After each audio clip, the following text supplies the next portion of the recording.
mag-celebrate tayo ng Happy Mother's Day dito sa Margie Square. Sorry guys, magalap-lap sa lahat. Enjoy your Mother's Day special. Ay, na-enjoy ko yung sarili ko.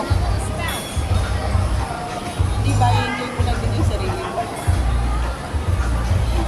Kain tayo guys. Spaghetti, saka mga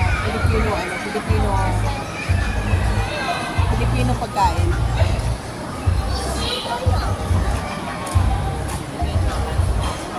Hindi ba masyado matao